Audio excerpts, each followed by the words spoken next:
Episode 11. But remember, Mrs. Who said. Τίποτα δεν είναι απελπιστικό. Πρέπει να ελπίζουμε σε όλα. Euripides. Nothing is hopeless.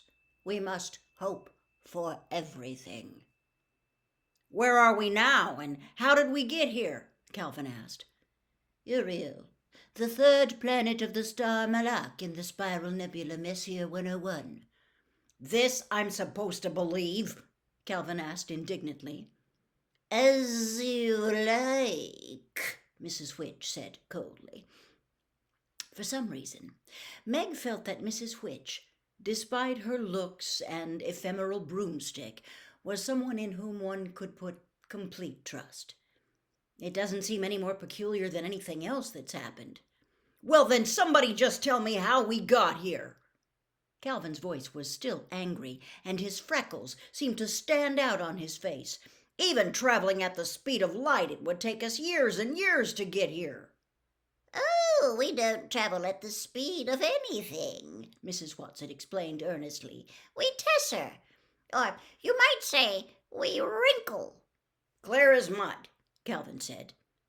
Tesser, Meg thought. Could that have anything to do with Mother's tesseract? She was about to ask when Mrs. Which started to speak, and one did not interrupt when Mrs. Which was speaking. Mrs. Watson is young and naive. She keeps thinking she can explain things in words, Mrs. Who said. Qui plus sait, plus c'était. French, you know. The more a man knows, the less he talks. But she has to use words for Meg and Calvin, Charles reminded Mrs. Who. If you brought them along, they have a right to know what's going on. Meg went up to Mrs. Which.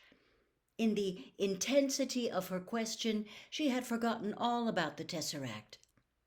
Is my father here? Mrs. Which shook her head. Not here, Meg. Let Mrs. Watson explain. She is young, and the language of words is easier for her than it is for Mrs. Who and me. We stopped here, Mrs. Watson explained, more or less to catch our breaths, and to give you a chance to know what you're up against. But what about Father? Meg asked. Is he all right? For the moment, love, yes. He's one of the reasons we're here, but you see, he's only one. Well, where is he? Please take me to him. We can't. Not yet, Charles said. You have to be patient, Meg. But I'm not patient, Meg cried passionately. I've never been patient. Mrs. Who's glasses shone at her gently. If you want to help your father, then you must learn patience. Vitam impendere vero, to stake one's life for the truth. That is what we must do. That is what your father is doing. Mrs. Watson nodded, her voice, like Mrs. Who's, very serious, very solemn. Then she smiled her radiant smile. Now, why don't you three children wander around and Charles can explain things a little? You're perfectly safe on Uriel. That's why we stopped here to rest. But aren't you coming with us? Meg asked fearfully. There was silence for a moment. Then Mrs. Which raised her authoritative hand. Show them, she said to Mrs. Watson. And at something in her voice, Meg felt prickles of apprehension. Now? Mrs. Watson asked, her creaky voice rising to a squeak. Whatever it was Mrs. Which wanted them to see, it was something that made Mrs. Watson uncomfortable too. No, Mrs. Which said, they may as well know. Should I change? Mrs. Watson asked. Better. I hope it won't upset the children too much, Mrs. Watson murmured, as though to herself. Should I change too? Mrs. Who asked. Oh, but I've had fun in these clothes. But I'll have to admit, Mrs. Watson is the best at it. Das Werk lobt den Meister, German, The work proves the craftsman. Shall I transform now too?" Mrs. Witch shook her head. "Not yet. Not here. You may wait." "Now, don't be frightened, loves," Mrs. Whatsit said. Her plump little body began to shimmer, to quiver, to shift. The wild colors of her clothes became muted, whitened. The pudding bag shape stretched, lengthened, merged, and suddenly before the children was a creature more beautiful than any Meg had even imagined. And the beauty lay in far more than the outward description. Outwardly, Mrs. Whatsit was surely no longer Mrs. Whatsit. She was a marble white body with powerful flanks, something like a horse, but at the same time completely unlike a horse. For from the magnificently modeled back sprang a nobly formed torso, arms, and a head resembling a man's. But a man with a perfection of dignity and virtue, an exaltation of joy such as Meg had never before seen. No, she thought, it's not like a Greek centaur, not in the least. From the shoulders, slowly a pair of wings unfolded, wings made of rainbows, of light upon water, of poetry.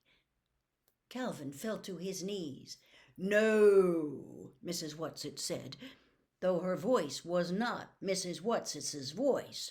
"Not to me, Calvin. Never to me. Stand up." "Carry them," Mrs. Witch commanded. With a gesture both delicate and strong, Mrs. Whatsit knelt in front of the children, stretching her wings wide and holding them steady, but quivering. "Onto my back now," the new voice said. The children took hesitant steps toward the beautiful creature. "But what do we call you now?" Calvin asked. "Oh, my dears," came the new voice, a rich voice, with the warmth of a woodwind, the clarity of a trumpet, the mystery of an English horn. "You can't go on changing my name each time I metamorphose. And I've had such a pleasure being Mrs. Whatsit, I think you'd better keep to that." She, he, it smiled at them, and the radiance of the smile was as tangible as a soft breeze, as directly warming as the rays of the sun. "Come." Charles Wallace clambered up. Meg and Calvin followed him, Meg sitting between the two boys. A tremor went through the great wings, and then Mrs. Whatsit lifted, and they were moving through the air. Meg soon found there was no need to cling to Charles Wallace or Calvin. The great creature's flight was serenely smooth. The boys were eagerly looking around the landscape. "Look," Charles Wallace pointed. "The mountains are so tall that you can't see where they end." Meg looked upward, and indeed the mountains seemed to be reaching into infinity. They left the fertile fields and flew across the great plateau of granite-like rock, shaped into enormous monoliths. They had a definite, rhythmic form, but they were not statues. They were like nothing Meg had ever seen before, and she wondered if they had been made by wind and weather, by the formation of this earth, or if they were a creation of beings like the one on which she rode. They left the great granite plain and flew over a garden, even more beautiful than anything in a dream. In it were gathered many of the creatures like the one Mrs. Whatsit had become, some lying among the flowers, some swimming in a broad crystal river that flowed through the garden, some flying in what Meg was sure must be a kind of dance, moving in and out above the trees. They were making music, music that came not only from their throats, but from the movement of their great wings as well. "What are they singing?" Meg asked excitedly. Mrs. Whatsit shook her beautiful head. "It won't go into your words. I can't possibly transfer it to your words. Are you getting any of it, Charles?